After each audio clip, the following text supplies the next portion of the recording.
Alert! Alert! The Phoenix Suns have fired former Coach of the Year, Monty Williams, less than a year after inking him to a lucrative extension.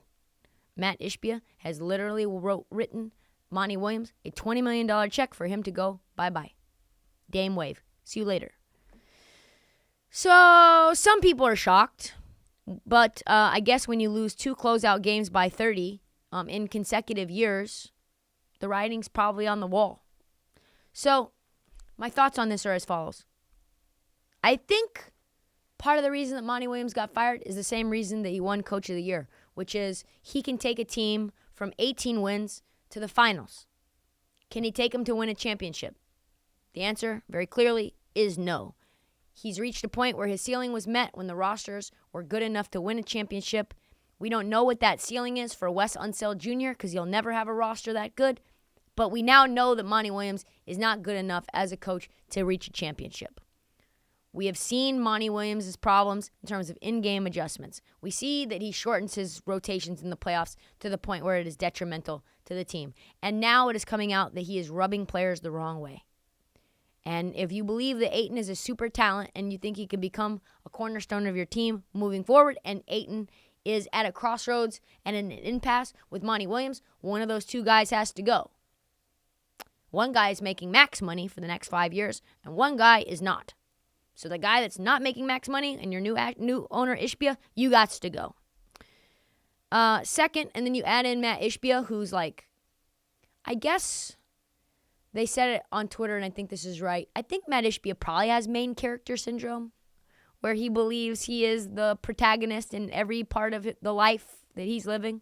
He is the center of the universe. That's like, I don't know, it's like shocking that a billionaire would be like an egomaniac, but it's possible.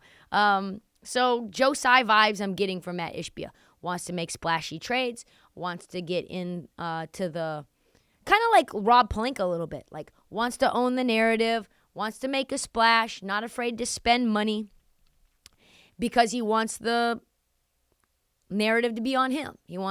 Now he's running the ship. Apparently he has taken control over all basketball operations, which like that's never been bad before when an owner has like taken over and not delegated to people who are smarter or more invested in basketball than him. Like, but whatever, it's his team. He owns it now. So there's a lot of chatter about where Monty is going to go next, and we'll talk about that in a second. But what I think is really interesting is who Matt Ishbia is going to hire next in the main character syndrome. Matt Ishbia from Detroit. There are a couple of names that are circulating I think would be awful. One is Tom Izzo. Do you think Tom Izzo and DeAndre Ayton are going to get along?